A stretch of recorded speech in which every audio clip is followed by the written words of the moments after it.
Let's talk about Trump and the 2016 campaign with Christopher Buckley, who you know. He's a political satirist and novelist. His new book is called The Relic Master. It's a great read, a departure from his normal satire. We'll get to that shortly. But I do want to start with politics. Christopher, thanks for being with us. Answer this question for me, please. Is Donald Trump a Hillary Clinton plant? Donald who? Never heard of him. Who is this? Who is this Trump you mentioned?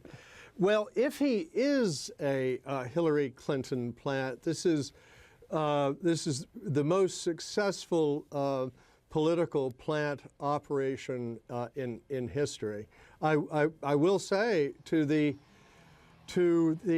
many Mr. Trump supporters out there, if you want to elect Hillary Clinton next November, keep doing what you're doing.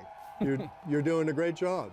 You once envisioned what a Donald Trump inaugural address would sound like. You wrote this for the Wall Street Journal in 1999 when Trump was threatening to run. You inhabited the mind of Mr. Trump. You imagined him saying many things, including this, quote, "It's not complicated. Missiles, very simple. You aim one at us, I fire 100 at you. So don't go there. The idea of turning a country into a radioactive parking lot, that doesn't bother me. I sleep fine."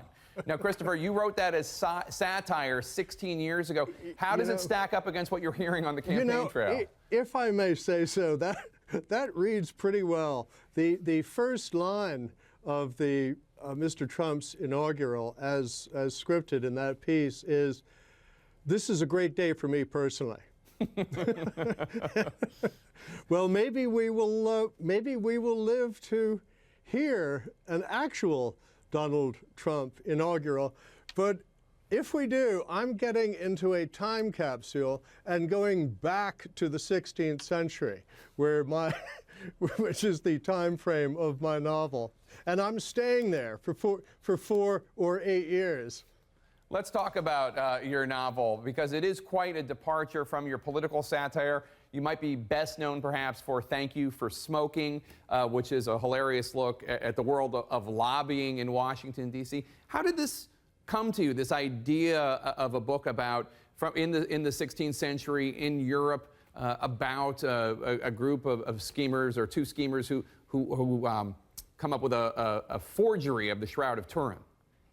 Well, it was kind of accidental. Life is sort of a series of accidents. I came across a reference to a collection of holy relics that belonged to someone named Frederick of Saxony. I'd never heard of Frederick of Saxony. He was Martin Luther's employer, in fact, and he was crazy for holy relics. The way Mr. Trump is crazy for sort of golden objects. I saw a Vanity Fair piece on his apartment. Everything is gold. Anyway, Frederick of Saxony had a collection of holy relics numbering 19,013.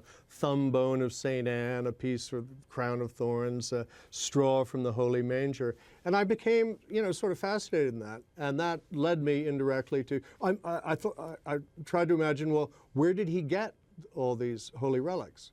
So I invented this character, and Dismas, who is fictional, obviously, he acts as sort of he's a pinball who boings into various actual historical bumpers, real people, Frederick of Saxony, the corrupt Cardinal of Mainz, a very splendidly corrupt Pope at the time, Pope Leo X. So I sort of built the book brick by brick, you might say. And it is very resonant for today in terms of the politics. Even if it's 16th century Europe, it really is not so dissimilar. Christopher Buckley, thank you so much for your time. Best of luck with